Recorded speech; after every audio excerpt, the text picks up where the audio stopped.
Sir ನಮಸ್ಕಾರ, ನನ್ನ ಹೆಸರು ಚೆಲುವರಾಜು ಅಂತ. ಮಾಗಡಿ ತಾಲೂಕು ಹತ್ರ ಒಂದು ಗ್ರಾಮ ನಮ್ಮದು ಊರು. ಹಳ್ಳಿಯಿಂದ ಬಂದಂಥವನು ನಾನು. BBMPಗೆ ನಾನು ಪೌರ ಕಾರ್ಮಿಕನಾಗಿ ಕೆಲಸಕ್ಕೆ ಸೇರಿಕೊಂಡೆ. ಅದಾದ ನಂತರ ಲಾರಿ ಕ್ಲೀನರ್ ಆಗಿ ಕೆಲಸ ಮಾಡಿದೆ 1 ವರ್ಷ. ಅದಾದ ನಂತರ ಡ್ರೈವರ್ ಆದೆ. ಡ್ರೈವರ್ ಆದ ನಂತರ ಹಿಂಗೆ ಅಧಿಕಾರಿಗಳೆಲ್ಲ ಪರಿಚಯ ಆದರು. ಸ್ವಾಮಿ ಎಲ್ಲಾದರೂ ಒಂದು ಕೆಲಸ ಕೊಡಿಸಿದ್ದಕ್ಕೆ ನನಗೊಂದು ವಾರ್ಡನ್ನು ಕಾಂಟ್ರಾಕ್ಟ್ನ ಕೊಡಿಸಿದ್ರು BBMP ಅಧಿಕಾರಿಗಳು. ಅಲ್ಲಿ RR ನಗರ ಕನ್ಸ್ಟ್ರಕ್ಷನಲ್ಲಿ ವಾರ್ಡ್ ನಂಬರ್ 42 ಅಂತ ಬರುತ್ತೆ, ದೇವರಾಜ ಟ್ರಕ್ಟರಲ್ ಮಿಲ್ ಅಂತ ಐತೆ. ಅದರಲ್ಲಿ ನಾನು ಕೆಲಸ ತಗೋತೀನಿ. ಕೆಲಸ ತಗೊಂಡ ನಂತರ ಇನ್ನೊಂದು ವಾರ್ಡು ಇರುತ್ತೆ, ಆ ವಾರ್ಡನ್ನು ನನಗೆ ಕೊಟ್ಟರು. ನಾನು ಚೆನ್ನಾಗಿ ಕೆಲಸ ಮಾಡ್ತಾಯಿದ್ದೀನಿ, ಇದನ್ನು ನೀನೇ ತೊಗೊಳಪ್ಪ ಅಂದ್ಬಿಟ್ಟು ಅದನ್ನು ನನಗೆ ಕೊಟ್ಟರು. ಆದ ನಂತರ ಮಾನ್ಯ ಶಾಸಕರು ಗನ್ಮೇನ್ ವಿಜಯ್ ಕುಮಾರ್ ಅವರು ಫೋನ್ ಮಾಡಿದ್ರು ನನಗೆ. ಚೆಲುವರಾಜ್ MLA ಸಾಹೇಬರು ಕರೀತಾ ಇದ್ದಾರೆ ಬನ್ನಿ ಅಂತ. MLA ಸಾಹೇಬರು ಕರೆದಾಗ ನಾನು ಅವ್ರ ಮನೆಗೆ ಹೋದೆ. ಅಪ್ಪ ಏನು ನನಗೆ ಗೊತ್ತಿಲ್ದಂಗೆ ಆರ್ಡ್ರ್ ಮಾಡಿಸ್ಕೊಂಬಂದ್ಬಿಟ್ಟಿದ್ಯಲ್ಲ ನೀನು. ಸರಿ ಆಯಿತು, ಒಂದು 10 ಆಟ ಕೊಡಿಸ್ತೀನಿ, ಒಂದು 20 ಲಕ್ಷ ರೂಪಾಯಿ ನೀನು ದುಡ್ಡು ತಂದು ಕೊಡು ಅಂತ ಅಂದರು. ಸರಿ ಅಂದ್ಬಿಟ್ಟು ನಾನು ಸಾಲಾಗಿಲ್ಲ ಮಾಡಿ, ನನ್ನ ಹತ್ರ ಇರಲಿಲ್ಲ, ನಮ್ಮ ತಾಯಿ ಒಡವೆಲ್ಲ ಅಡ ಇಟ್ಬಿಟ್ಟು ದುಡ್ಡು ತಗೊಂಡೋಗಿ ಒಂದು 4-5 ದಿನ ಆದಮೇಲೆ ಗನ್ಮೇನ್ ಅವ್ರಿಗೆ ಕೊಟ್ಟೆ, ವಿಜಯ್ ಕುಮಾರ್ ಅವ್ರಿಗೆ. ಅದಾದ ನಂತರ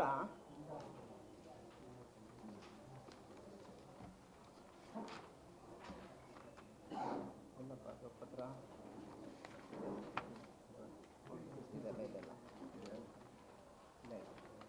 ಅದಾದ ನಂತರ ಎಲ್ಲಿ ಸರ್ 10 ಆಟ ಅಂತ ನಾನು ಕೇಳಿದ್ದಕ್ಕೆ ಮುಖ್ಯ ಆಯುಕ್ತರಿಗೆ ಒಂದು 10 ಆಟ ಶಿಫಾರಸು ಮಾಡಿರೋ ಅಂಥ ಪತ್ರನ ನನಗೆ ಕೊಟ್ಟರು. ನೋಡು 10 ಆಟ ನಿನಗೆ ಮುಖ್ಯ ಆಯುಕ್ತರಿಗೆ ಹೆಚ್ಚುವರಿಯಾಗಿ ಮಾಡಿಕೊಡೋಕ್ಕೆ ಕೊಟ್ಟಿದ್ದೀನಿ ಅಂದ್ಬಿಟ್ಟು ಈ ಪತ್ರ ಕೊಟ್ಟರು, ದಾಖಲಾತಿ ನೀಡಿದ್ರು. ಅದಾದ ನಂತರ ನನಗೆ ತುಂಬ ಬೇಜಾರಾಗೋಯ್ತು. ವಾರ್ಡ್ನ ಮಾಜಿ ಕಾರ್ಪೊರೇಟರ್ ಅಂತ ವೇಲು ನಾಯಕ್ ಅವರು ಇದ್ದಾರೆ, ಅವ್ರ ಹತ್ರ ಹೇಳ್ಕೊಂಡು ಈ ಥರ ಅನ್ಯಾಯ ಮಾಡಿಬಿಟ್ಟು ಸರ್ ಈ ಥರ 10 ಆಟ ಕೊಡಿಸ್ತೀನಿ ಅಂತ ನಿನಗೆ ಹೇಳ್ಬಿಟ್ಟು ನನಗೆ ಪತ್ರ ಕೊಟ್ಟರು ಅಂದ್ಬಿಟ್ಟು ಹೇಳಿದೆ. ಆಮೇಲೆ ಅವ್ರು ಹೇಳಿದ್ದು ಆಯಿತು, ನೀನು ಹಂಗೆಲ್ಲ ದುಡ್ಡೆಲ್ಲ ಕೊಡಬೇಡ, ನೀನು ನೀಟಾಗಿ ಕೆಲಸ ಮಾಡ್ಕೊಂಡು ಹೋಗು ವಾರ್ಡ್ನಲ್ಲಿ, ನಿನಗೇನು ತೊಂದರೆ ಆಗ್ದಂಗೆ ನಾವು ನೋಡ್ಕೊತೀವಿ, ನಾವೆಲ್ಲ ಇದ್ದೀವಿ ಅಂದ್ಬಿಟ್ಟು ಹೇಳಿದ್ರು. ಅದಾದ ನಂತರ ನಾನು MLA ಮನೆಗೆ ಹೋಗೋದು ಬಿಟ್ಬಿಟ್ಟೆ. ಆಮೇಲೆ ಮತ್ತೆ ಫೋನ್ ಮಾಡಿದ್ರು ಅವ್ರ PA. ದಾಖಲಾತಿ ಎಲ್ಲ ತೋರಿಸ್ತೀನಿ ನಾನು.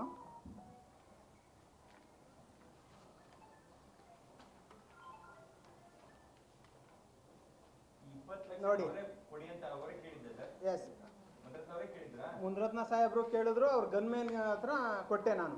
ಅದಾದ ನಂತರ ಫೋನ್ ಮಾಡಿದ್ರು, ನಾನು ಹೋಗೋದು ಬಿಟ್ಬಿಟ್ಟೆ, ದುಡ್ಡು ಕೇಳ್ತಾರೆ ಅಂತ.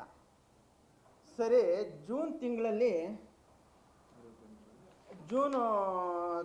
MLA ಸಾಹೇಬ್ರೇ ಫೋನ್ ಮಾಡಿದ್ರು, ಮುಂದ್ರತ್ನ ಸಾಹೇಬ್ರು. ಅವ್ರ ಮೊಬೈಲ್ ನಂಬರಿಂದ ನನಗೆ ಕಾಲ್ ಮಾಡಿದ್ರು. ಸೀದಾ ನೀನು ನಮ್ಮ ಮನೆಗೆ ಬಾ ಅಂತ, 8:30ಗೆ, ಯಾರಿಗೂ ಹೇಳ್ಬೇಡ, ನೀನು ನಮ್ಮ ಮನೆಗೆ ಬನ್ನಿ ಅಂತ MLA ಮುಂದ್ರತ್ನ ಸಾಹೇಬರು ನನಗೆ ಫೋನ್ ಮಾಡಿ ಹೇಳಿದ್ರು. ನಾನು ಆ ದಿನ ಏನೋ ದುಡ್ಡು ಕೇಳ್ತಾರ ಅಂದ್ಬಿಟ್ಟು ಇಲ್ಲೇ ಮೋಸ ಹೋಗ್ಬಿಟ್ಟಿದ್ನಲ್ಲ, ಆ ದಿನ ನಾನು ಹೋಗಲಿಲ್ಲ, ನೈಟ್ ಹೋಗಲಿಲ್ಲ. ಸರಿ, ಅದಾದ ನಂತರ ಮತ್ತೆ ಕೊಡಪ್ಪ, 9ನೇ ತಿಂಗಳಿಗೆ ಅವ್ರ PA ಫೋನ್ ಮಾಡಿ ಅಫಿಷಿಯಲಾಗಿ ನನಗೆ ಲೆಟ್ರ್ ಹಾಕಿದ್ರು. ನಾನು ಹೋಗದೆ ಇದ್ದಿದ್ದ ಕಾರಣದಿಂದ ಅಫಿಷಿಯಲಾಗಿ BBMP ಅಧಿಕಾರಿಗಳು ಗುತ್ತಿಗೆದಾರರು ನಮ್ಮ ಮನೆಗೆ ಮೀಟಿಂಗ್ ಬರಬೇಕು ಅಂದ್ಬಿಟ್ಟು ಅವ್ರ ಹೋಮ್ ಆಫೀಸ್ಗೆ ಮೀಟಿಂಗ್ ಕರೆದ್ರು. ನಾನು ಮೀಟಿಂಗ್ ಹೋದಾಗ ಯಾಕೋ ಅಂದ್ಬಿಟ್ಟು ನನ್ನ ಅವಾಚ್ಯ ಶಬ್ದಗಳಿಂದೆಲ್ಲ ಬೈದು, ಆಮೇಲೆ ಅವತ್ತೇನೆ ನೀನು ದುಡ್ಡು ಕೊಡಲಿಲ್ಲ ಅಂತ ಅಂದರೆ ನಿನ್ನನ್ನು ಕೆಲಸ ಕ್ಯಾನ್ಸಲ್ ಮಾಡ್ತೀನಿ ಅಂತ ಮುಖ್ಯ ಆಯುಕ್ತರಿಗೆ ಒಂದು ಲೆಟ್ರು ಬರೆದ್ರು. 14ನೇ ತಾರೀಕು ಮೀಟಿಂಗ್ ಬರೆದ್ಬಿಟ್ಟು ಮುಖ್ಯ ಆಯುಕ್ತರಿಗೆ ಒಂದು ಲೆಟ್ರು ಬರೆದ್ರು. ಲೆಟ್ರು ಇಲ್ಲೇ ಇದೆ.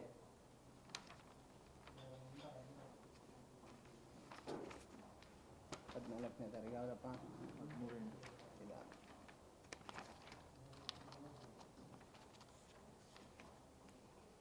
14ನೇ ತಾರೀಕು ಇಲ್ಲೇ ಇಲ್ಲಿದೆ. ಮುಖ್ಯ ಆಯುಕ್ತರಿಗೆ ನನ್ನ ಟೆಂಡರ್ ಕ್ಯಾನ್ಸಲ್ ಮಾಡೋಕ್ಕೆ ದೇವರಾಜ ಅರಸು ಟ್ರಕ್ಟರಲ್ ಮಿಲ್ನ ಒಂದು ಲೆಟ್ರು ಬರೆದ್ರು. ಅದಾದ ನಂತರ ಮತ್ತೆ ಕರೆದ್ರು, ನೀನು ದುಡ್ಡು ಕೊಡ್ಚಾ ಇಲ್ವಾ ಅಂತ. ಸರ್ ನನ್ನ ಹತ್ರ ಇಷ್ಟು ಕೊಡೋಕ್ಕಲ್ಲ ಅಂತ ಅಂದಿದ್ದಕ್ಕೆ ಎಷ್ಟು ವರ್ಷದಿಂದ ಕೆಲಸ ಮಾಡ್ಚ ಅಂತ ಕೇಳಿದ್ರು. ಒಂದು 3 ವರ್ಷದಿಂದ, ಸುಮಾರು 3 ವರ್ಷದಿಂದ ಮಾಡ್ತಾಯಿದ್ದೀನಿ ಸರ್ ಅಂತ ನಾನು ಹೇಳಿದೆ. ಸರಿ, 36 ಲಕ್ಷ ಕೊಡು. 36 ಲಕ್ಷ ನನ್ನ ಕೈ ಕೊಡೋಕ್ಕಾಗಲ್ಲ ಸ್ವಾಮಿ ಅಂತ ಅಂದಿದ್ದಕ್ಕೆ ಒಂದು 15 ಲಕ್ಷಕ್ಕೆ ನಾನು ಬಲವಂತದಲ್ಲಿ ಒಪ್ಕೊಂಡೆ. ಆ 15 ಲಕ್ಷ ಕೊಡೋಕ್ಕೂ ಆಗಲಿಲ್ಲ ನನ್ನ ಕೈಲಿ, ಬಂದ್ಬಿಟ್ಟೆ. ಅದಾದ ನಂತರ ನಾನು ದುಡ್ಡು ಕೊಡೋಕ್ಕಾಗಲಿಲ್ಲ, ನನಗೆ ವಂಚಕ್ಕೂ ಆಗಲಿಲ್ಲ, ಬಂದ್ಬಿಟ್ಟೆ. ಅದಾದಮೇಲೆ ಮತ್ತೆ 11ನೇ ತಿಂಗಳು ಇವನ್ನ ಕ್ಯಾನ್ಸಲ್ ಮಾಡಿ ಅಂದ್ಬಿಟ್ಟು ಮತ್ತೆ ಮುಖ್ಯ ಆಯುಕ್ತರಿಗೆ ಒಂದು ಲೆಟ್ರು ಬರೆದ್ರು. ಮತ್ತೆ 11ನೇ ತಿಂಗಳಲ್ಲಿ ಇವನು ಕ್ಯಾನ್ಸಲ್ ಮಾಡಿ, ಇವನು ಸರಿಯಾಗಿ ಕೆಲಸ ಮಾಡ್ತಾ ಇಲ್ಲ ಅಂತ. ಮತ್ತೆ 2024 5ನೇ ತಿಂಗಳಲ್ಲಿ ಅವ್ರು PA ಕರೆಸ್ಕೊಂಡ್ರು ಮನೆಗೆ.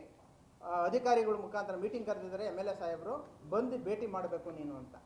ಸರಿ, ನಾನು ಹೋದರೆ ಬಾಯಿಗೆ ಕೆಟ್ಟದ ಅದು ಮುಂದಾಗಿ ಬೇಜಾನ್ ಬೈದಿದ್ದಾರೆ, ನಾವು ಯಾರಿಗೂ ಹೇಳ್ಕೊಳಕ್ಕಾಗ್ತಿರ್ಲಿಲ್ಲ. ಸರಿ, ನಾನು ಒಂದು ಆಡಿಯೋ ಕ್ಲಿಪ್ ನನ್ನ ಸ್ನೇಹಿತರ ಹತ್ರ ಡಿಸ್ಕಷನ್ ಮಾಡಿದೆ. ಏನು ಈ ಥರ ಎಲ್ಲ ಬೈತಾರೆ, ನನ್ನ ಮರ್ಡರ್ ಮಾಡ್ತೀನಿ, ಸಾಯಿಸ್ತೀನಿ ಅಂತೆಲ್ಲ ಮಾತಾಡ್ತಾರೆ, ಏನಪ್ಪ ಮಾಡಲಿ, ನೀನು ದಾಖಲೆ ಇಲ್ದಿದ್ದು ಎಲ್ಲೂ ಪೊಲೀಸ್ ಸ್ಟೇಷನಲ್ಲಾಗಲಿ ಇನ್ನೊಂದಾಗಲಿ ಮತ್ತೊಂದಾಗಲಿ ಕಂಪ್ಲೇಂಟ್ ಕೊಡೋಕ್ಕಲ್ಲ, ನೀನೇನಾದರೂ ಒಂದು ದಾಖಲೆ ಇರಬೇಕು, ನಿನಗೆ ಬೈದರು ಅಂದಿದ್ದಕ್ಕೆ ನೀನು ಹೊಡೆದಿದ್ದಕ್ಕೆ ಅಂದರೆ ಒಂದು ದಾಖಲೆ ಬೇಕು ಅಂದ್ಬಿಟ್ಟು ಹೇಳಿದ್ರು. ನಾನು ಒಬ್ರ ಹತ್ರ ವಿಚಾರಿಸಿದಾಗ ಒಂದು ಇನ್ಸ್ಟ್ರೂಮೆಂಟ್ ತಗೊಂಡು ನನ್ನ ಮೊಬೈಲ್ ಫೋನ್ನ ನಾನು ಒಂದು 5 ಕ್ಯಾಮ್ರಾ ಹಾಕ್ಕೊಂಡು ಅವ್ರ ಮನೆಗೆ ಹೋದೆ. ಅವ್ರ ಮನೆಗೆ ಬಾಕ್ಲಿಗೆ ಹೋಗೋವರೆಗೂ ರೆಕಾರ್ಡ್ ಆಯಿತು. ಅದಾದ ನಂತರ MLA ಸಾಹೇಬ್ರೆ ಫೋನ್ ಆಚೆ ಕೊಡು ಅಂತ ಹೇಳಿ ಅವ್ರ ಗನ್ಮೇನು ವಿಜಯ್ ಕುಮಾರ್ ಫೋನ್ ಇಸ್ಕೊತಾರೆ. ಅದಾದ ನಂತರ ದುಡ್ಡು ಕಾಸು ಡಿಸ್ಕಷನ್ ಆಯಿತು. ಯಾಕೆ ಕೊಡಲಿಲ್ಲ ಅಂತ ನನ್ನನ್ನು ಬೈದರು, ಬಾಯಿಗೆ ಬಂದಂಗೆ ಅಮ್ಮ ಅಕ್ಕ, ಆಮೇಲೆ ನನ್ನ ಜಾತಿ ಬಗ್ಗೆ ಬೈದರು, ನನ್ನ ಹೆಂಡ್ತಿನ ಕೇಳಿದ್ರು, ನನ್ನ ಮಕ್ಕಳನ್ನ ಕೇಳಿದ್ರು. ತುಂಬ ನೋವಾಗೋಯ್ತು. ಸರಿ, ಈ ವಿಚಾರನ ನನ್ನ ಹೆಂಡ್ತಿಗೆ ಹೇಳಿದೆ, ಎಲ್ಲ ನಾನು ರೈಲ್ಗೆ ತಲೆ ಕೊಟ್ಬಿಟ್ಟು ಬನ್ನಿ, ಕೆಲಸ ಬೇಡ, ರಾಜೀನಾಮೆ ಕೊಟ್ಬಿಡಿ ಅಂತ ಹೇಳಿದ್ರು. ಸರಿ, ಸುಮ್ಮನೆ ಯಾಕೆ ನಾನು ಆತ್ಮಹತ್ಯೆ ಮಾಡ್ಕೊಳ್ಳಿ, ನೋಡೋಣ ಇದ್ದಿದ್ದು ಜೈಸನ್ ಅಂದ್ಬಿಟ್ಟು ಆದರೂ ಮಾಡಿಬಿದ್ದು ದುಡ್ಡು ಕೊಡಲಿಲ್ಲ. ನಾನು ದುಡ್ಡು ಕೊಡೋಕ್ಕಾಗಲ್ಲ, 20 ಲಕ್ಷ 30 ಲಕ್ಷ ಕೊಡಿ ಅಂದ್ರೆ ಎಲ್ಲಿಂದ ಕೊಡೋಕ್ಕಾಗುತ್ತೆ? ಸರಿ, ಅದಾದ ನಂತರ ಒಂದು 11 ಕೋಟಿ ಅರಿಯರ್ಸ್ ಅಂತ ಬಂದಿದೆ. ಆ ದುಡ್ಡು ಕೊಡೋಕ್ಕೆ ನನ್ನ ಸಹಚಾರ ಗುತ್ತಿಗೆದಾರರುಗಳನ್ನ ಕಳಿಸಿದ್ರು. ಅವನು ಏನಾದರೂ ಮಾಡಿ ನನಗೆ ಸುಮ್ಮನೆ ಚಳ್ಳೆ ಹಣ್ಣು ತಿನ್ನಿಸ್ತಾ ಇದ್ದಾನೆ, ಅವನ ಹತ್ರ ದುಡ್ಡು ಇಸ್ಕೊಂಬನ್ನಿ ಅಂತ ಕಳಿಸಿದ್ರು. ಅದರಲ್ಲಿ ಏನಪ್ಪ, ಏನು ದುಡ್ಡಪ್ಪ ಅಂತ ಕೇಳಿದ್ಕೆ ಈ ಥರ ವಿಡಿಯೋ ಅಮೌಂಟ್ ಕೊಡೋಕ್ಕೆ 50% ಕೇಳ್ತಾ ಇದ್ದಾರೆ, ನಾವೆಲ್ಲ ಒಂದು 30% ಒಪ್ಕೊಂಡು ನೀನು ಕೊಟ್ಬಿಡು, ನಿನ್ನಿಂದ ಯಾಕೆ ನಾವೆಲ್ಲ ಹಾಳಾಗಿ ಹೋಗ್ತೀವಿ ಅಂದ್ಬಿಟ್ಟು ಹೇಳಿದ್ರು. ಸರಿಯಪ್ಪ, ನನ್ನ ಹತ್ರ 30% ಎಲ್ಲ ಕೊಡೋಕ್ಕಾಗಲ್ಲ ಶಾಸಕರಿಗೆ, ಆಮೇಲೆ ಮುನಿರತ್ನ ಸಾಹೇಬ್ರಿಗೆ, ನೀವು ಬೇಕಾದ್ರೆ ಕೊಟ್ಕೊಳ್ಳಿ ಅಂದ್ಬಿಟ್ಟು ನಾನು ಬಿಟ್ಟು ಹಾಕ್ಬಿಟ್ಟೆ. ಅದಾದ ನಂತರ ಅಲ್ಲಿ ವಾರ್ಡಲ್ಲಿ ನನಗೆ ಒಂದು ಗಲಾಟೆ ಆಯಿತು.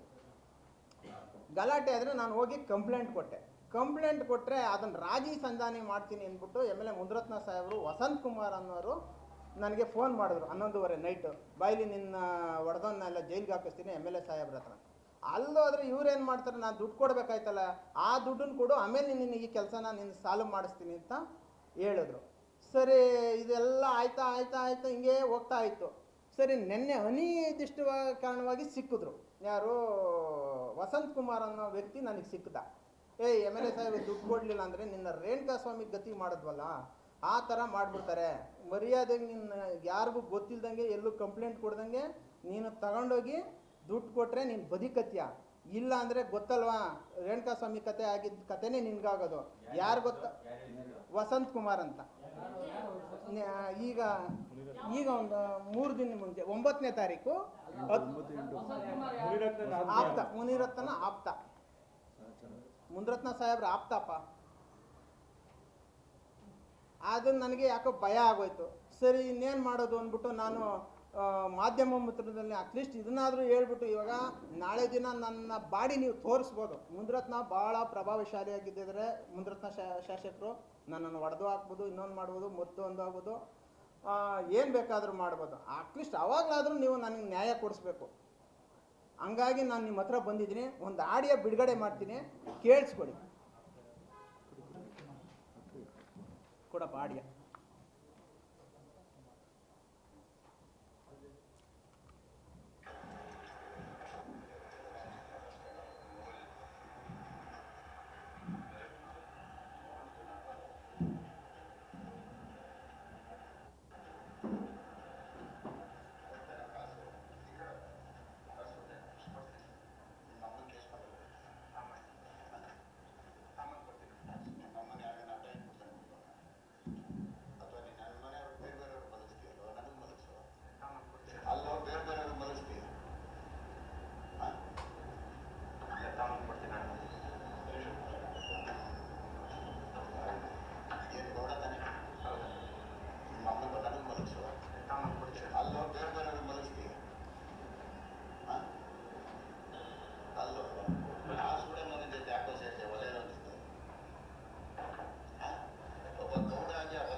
ಮಾಜಿ ಕಾರ್ಪೊರೇಟ್ರು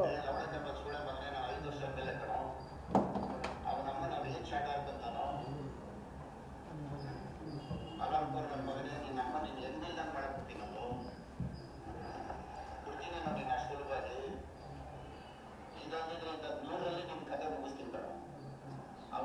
ಬೆಲೆ ಸುಳಕ್ಕೆ ಏನಾಗುತ್ತೋ 5 ವರ್ಷ ನಾನು ಚಾಟ ಕೇಳಕ್ಕಾಗತ್ತೇನೋ. ನಿನ್ನ ಅಮ್ಮನ ಯಾಕೋ ತಪ್ಪಿಸ್ಕೊಂಡು ಸುತ್ತೀಯ ಸುಳೆ ಮಗನೇ, ನಿಮ್ಮ ಅಮ್ಮನ ಯಾಕೆ ಏನ್ ಮಾತಾಡಿ ಅದನ್ನ ತಂದ್ಕೊಡು. ನಿನ್ನ ಅಮ್ಮನ ಅವ್ನು ಕರ್ಕೊಂಡು ಮನೇಲಿ ಯಾಕೊಂಡ್ ಬದಲಿಸ್ಕೊಂತೀಯ. ತಿಂತಾಟೆಲ್ಲಿ ಏನ್ಬಿಟ್ಟು ಸುಳೆ ಮಗ ಅವನು ತಿಂತಾಟೆಲ್ಲಿ ಏನ್ಬಿಟ್ಟು ಆಯ್ತಾನೋ. ನಿನ್ನ ಅಮ್ಮ ನಿನ್ನ ಮನೆಯವ್ರಿಗೆ ಕೇಳ್ಬಿಡ್ತಾನ ಅವನು. ಬರೀ ದುಡ್ಡೆಲ್ಲ ಅವ್ನು ಸುಳೆ ಮಗ ಇಲ್ಲ. ನಾನು ದುಡ್ಡು ತಗೊಂಡ್ಕೊಡ್ತೀನಿ. ಅರ್ಥ ಆಯ್ತಾ? ನಿನ್ನ ಅಮ್ಮನ ಹೋಗಿ ಏನ್ ಮಾತಾಡಿದ ತಗೊಂಬರ ಸುಳೆ ಮಗ. ನಡಿ ನಡೆಯೋದು ನನಗೆ ಹೊಡೆದು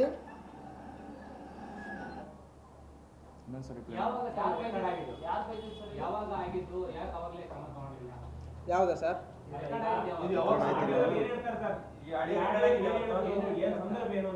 ಸಂದರ್ಭ ನಾನು ಲಂಚದ ಹಣ ಕೊಡ್ಲಿಲ್ಲ ಅಂತ.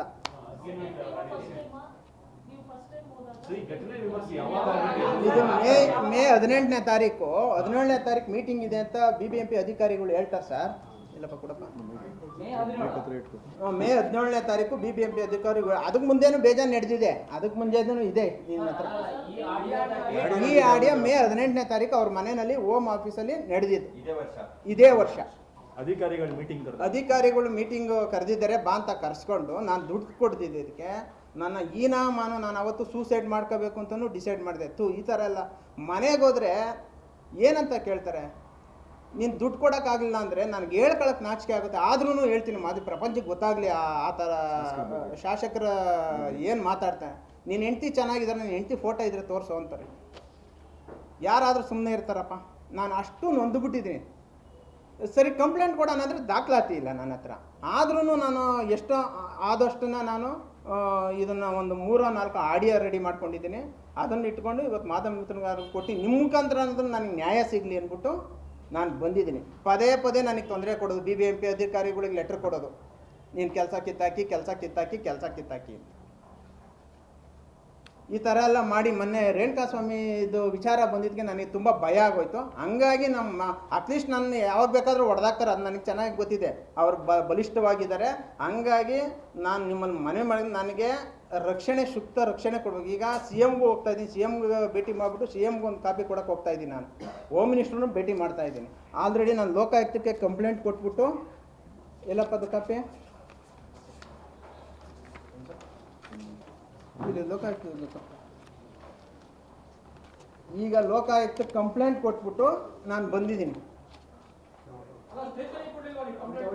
ಸ್ಟೇಷನಿಗೆ ಈಗ ಕೊಡ್ತೀನಿ ಗೃಹ ಮಂತ್ರಿಗಳಿಗೆ. ಇಲ್ಲ ಕೊಟ್ಟಿಲ್ಲ ಸರ್. ಅಲ್ಲಿ ಮೊನ್ನೆ ಒಂದು ಗಲಾಟೆ ಆಗಿತ್ತು, ಅಲ್ಲೇನು ನ್ಯಾಯ ಸಿಗಲಿಲ್ಲ. ಹಂಗಾಗಿ ಫಸ್ಟು ಲೋಕಾಯುಕ್ತಕ್ಕೆ ಕೊಡೋಣ ಅಂದ್ಬಿಟ್ಟು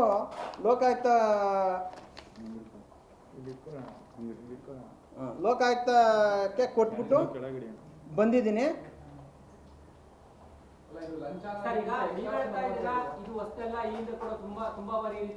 ತುಂಬಾ ಬಾರಿ ಹೊಡೆದಿದ್ದಾರೆ. ನಾನು ಕೂಡ ಸರ್ ನನ್ನ ಹತ್ರ ದಾಖಲಾತಿ ಇರಲಿಲ್ಲ, ಆಮೇಲೆ ಧೈರ್ಯ ಇಲ್ಲ. ಈ ಶಾಸಕರು ಪ್ರಭಾವ ಇದ್ದಾರೆ, ಏನು ಬೇಕಾದ್ರೂ ಮಾಡೋದು. ಯಾಕೆ ನೀನು ಅವ್ರನ್ನ ಎದುರಾಕತಿ, ದುಡ್ಡು ಕೊಟ್ಬಿಟ್ಟು ನೀನು ಸೆಟ್ಲ 1 ಲಕ್ಷ 2 ಲಕ್ಷಕ್ಕೆ ಹೇಳಿದ್ರೆ ಕೊಟ್ಬಿಡ್ತೀನಿ, ನನಗೇನು ತೊಂದರೆ ಇಲ್ಲ. ನನಗೆ 10 ರೂಪಾಯಿ ಬಂದರೂ 1 ರೂಪಾಯಿ ಉಳಿಲಿ, 9 ರೂಪಾಯಿ ಖರ್ಚಾಗ್ಬಿಡಲಿ, ನನಗೇನು ತೊಂದರೆ ಇಲ್ಲ. ನಾ 20 ಲಕ್ಷ ಎಲ್ಲಿಂದ ತಂದ್ಕೊಡ್ಲಿ ಮೇಡಮ್? ನಾನು ಹಿಂದೆ ಅವಾಗ ಈಸ್ಕೊಳ್ಳೋರು 1 ಲಕ್ಷ 2 ಲಕ್ಷ ಅವಾಗ ಕೊಟ್ಟಿದ್ದೀವಿ. ಇವಾಗ ಇದಾದ ನಂತರ ನಾನು ಕೊಟ್ಟಿಲ್ಲ ಯಾವುದನ್ನು. ಸ್ಟಾರ್ಟಿಂಗ್ 20 lakhs ಕೊಟ್ಟಿದ್ದೀನಿ. ಅದಾದ ಮೋಸ ಆದಮೇಲೆ ನಾನು ಕೊಟ್ಟಿಲ್ಲ. ಇದು ಕೊನೆ ಸಲ ಇದು ಸರ್ ಎಲ್ಲರೂ ತಿಂಗಳ ಈಸ್ಕೊತಾರೆ. ಅದು ಎಲ್ಲ ಗುತ್ತಿಗೆದಾರರು ಯಾರು ಹೇಳಲ್ಲ, ನಾನು ಕೊಡ್ತಾ ಇದ್ದೀನಿ ಅಂತ ಯಾರು ಹೇಳ್ತಾರೆ.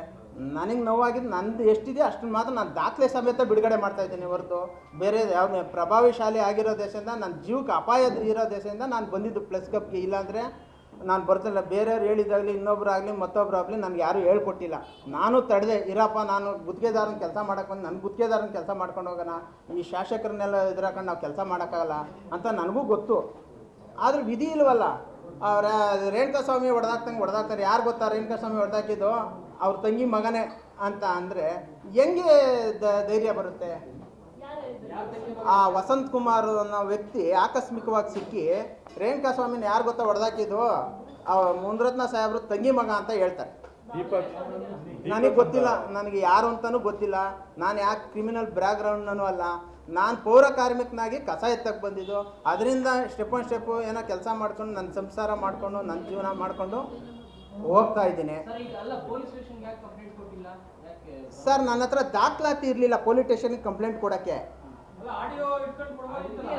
ಆಡಿಯೋ ಒಂದು ಸಾಕಾಗಲ್ಲ ಅಂತ ಹೇಳಿದ್ರು. ನನಗೆ ಗೊತ್ತಿರೋ ಅಂಥವ್ರು ಪೂರ್ತಿ ದಾಖಲಾತಿ ಬೇಕು ಅಂತ ಅಂದರು. ಅದಕ್ಕೆ ಲೋಕಾಯುಕ್ತಕ್ಕೆ ಕೊಡೋಣ ಅಂದ್ಬಿಟ್ಟು ಡಿಸೈಡ್ ಮಾಡಿ ಲೋಕಾಯುಕ್ತಕ್ಕೆ ಇವತ್ತು ಕೊಟ್ಟಿದ್ದೀನಿ. ಕೊಟ್ಟು ಬಂದಿನಿ. ಈಗ ಕೊಡ್ತೀನಿ, ಪೊಲೀಸ್ ಸ್ಟೇಷನಿಗೆ ಕೊಡ್ತೀನಿ. ಈಗ ಹೋಗ್ತೀನಿ ಸರ್. ನಮ್ಮದು ನಂದಿಲ್ ಲೇಔಟ್ ಬರುತ್ತೆ. ನನ್ನ ಮನೆ ಬಂದ್ಬಿಟ್ಟು ಬ್ಯಾಡ್ರಲ್ಲಿ, ಮಾಗಡಿ ರೋಡ್ ಬ್ಯಾಡ್ರಲ್ಲಿ, ಅಲ್ಲಿ ಕೊಡ್ತೀನಿ. ಇನ್ನು ಡಿಸೈಡ್ ಮಾಡ್ತೀನಿ ಎಲ್ಲಿ ಕೊಡೋದು, ಇಲ್ಲಿ ಕೊಡೋದಾ, ವಾರ್ಡಲ್ಲಿ ಕೊಡೋದಾ, ಅಲ್ಲಿ ಕೊಡೋದಾ, ಎಲ್ಲಿ ಕೊಡೋದು ಅಂತ. ನಿಮಗೆ ಆಡಿಯೋಗಳನ್ನೆಲ್ಲ ಕೊಡ್ತೀನಿ. ಪೆಂಡ್ರೈವ್ ಕೊಡಪ್ಪ.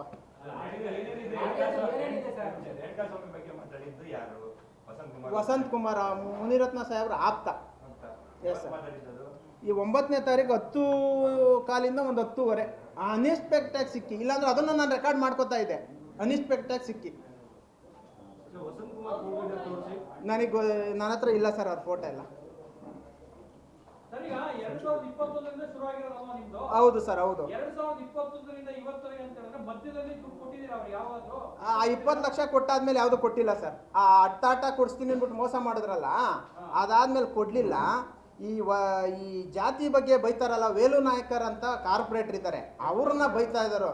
ಆಮೇಲೆ ನನ್ನ ಪೌರ ಕಾರ್ಮಿಕರ ಜೊತೆ ನಾನು ಬೆಳಿಗ್ಗೆ 6 ಗಂಟೆಗೆ ಬಂದು, ನಮ್ಮದು ಕೆಲಸ ಹೆಂಗೆ ಅಂದರೆ ಬೆಳಿಗ್ಗೆ 6 ಗಂಟೆಗೆ ಸ್ಟಾರ್ಟ್ ಆದರೆ ಮಧ್ಯಾಹ್ನ 2 ಗಂಟೆವರೆಗೂ ಇರುತ್ತೆ. ನಾನು 6 ಗಂಟೆಗೆ ವಾರ್ಡಿಗೆ ಬಂದ್ಬಿಟ್ಟು ಎಲ್ಲ ದಲಿತರೇ ಕೆಲಸ ಮಾಡೋದು. ನನ್ನ ಪೌರ ಕಾರ್ಮಿಕರು, ನನ್ನ ಸೂಪರ್ವೈಸರ್ ಅವ್ರ ಜೊತೆಲಿ ನಾನು ಕಾಫಿ ಕುಡಿಯೋದು, ತಿಂಡಿ ತಿನ್ನೋದು ಅವೆಲ್ಲ ಮಾಡ್ತೀನಿ. ಹಾಂ ಸರ್. ಸೆಟಲ್ಮೆಂಟ್ ಅಲ್ಲ ಸರ್, ಆಟ ಕೊಡಿಸ್ತೀನಿ ಅಂತ ಈಸ್ಕೊಂಡಿದ್ದು. ಅದು ಸೆಟ್ಲ್ಮೆಂಟ್ ಏನು ಅಂತ ನನಗೆ ಗೊತ್ತಿಲ್ಲ. ಆಮೇಲೆ 10 ಆಟ ಕಮಿಷನರ್ಗೆ ಶಿಫಾರಸು ಪತ್ರ ಕೊಟ್ಟರು ನನಗೆ. ನೀವು 10 ಆಟ ಅಪ್ರೂವಲ್ ಮಾಡಕ್ಕೆ ಕೊಟ್ಟಿದ್ದೀನಿ, ಹೋಗು, ಇದೆ ಇನ್ನೇನು ಕೊಡ್ತಾರೆ ಅಂದು ಬಾಯಿಗೆ ಬಂದಂಗೆ ಬೈದು ಕಳಿಸಿದ್ರು ನನ್ನನ್ನು. ಇಲ್ಲ ಸರ್, ಅವ್ರು ಗನ್ಮೇನ್ ಈಸ್ಕೊಂಡಿದ್ದು ಸರ್. ನೇರವಾಗಿ ಅವ್ರು ಈಸ್ಕೊಳ್ಳಲ್ಲ ಸರ್. ಅವ್ರ ಪಿ ಎಗಳ ಕೈಲಿ, ಅವ್ರ ಕೈಲಿ, ಇವ್ರ ಕೈಲಿ ಈಸ್ಕೊತಾರೆ ಸರ್. Yes sir. ಬೇರೆಯವ್ರದ್ದು ಇದೆ ಸರ್, ಕೊಡ್ತೀನಿ. ಬೇರೆ ಅದೇ 30% ಕೊಡಿ ಅಂತ ಗುತ್ತಿಗೆದಾರನ ಹತ್ರ ಹೋಗಿ ಕೇಳಿದ್ರಲ್ಲ, ಅವರು ನನ್ನ ಸಹಚಾರರು ಗುತ್ತಿಗೆ ಅದೇ ವಾರ್ಡ್ನಲ್ಲಿ ಪಕ್ಕದ ವಾರ್ಡ್ ಗುತ್ತಿಗೆದಾರವ್ರೆ. ಅವ್ರನ್ನ ಕಳಿಸಿದ್ರು, ನೀನು ಏನಾದರೂ ಮಾಡಿ ಚೆಲುವರಾಜ್ ಹತ್ರ ದುಡ್ಡು ಇಸ್ಕೊಂಬ, ಈ ವಾರ್ಡಿಗೆ ಸಂಬಂಧಪಟ್ಟಿದ್ದ ಅಂತ. ಅವ್ರು 30% ಕೇಳಿದ ಮೇಲೆ ನನ್ನ ಹತ್ರ 30% ಕೊಡೋಕ್ಕಾಗಲ್ಲಪ್ಪ, ನೇರವಾಗಿ ಹೇಳ್ಬಿಡು, ನೇರವಾಗಿ ಹೇಳಿ ಕಳಿಸ್ಬಿಟ್ಟೆ ಕೊಡೋಕ್ಕಾಗಲ್ಲ ಅಂತ. ಅದೆಲ್ಲ ಆಡಿಯೋ ಇದೆ, ನಿಮಗೆ ಕೊಡ್ತೀನಿ.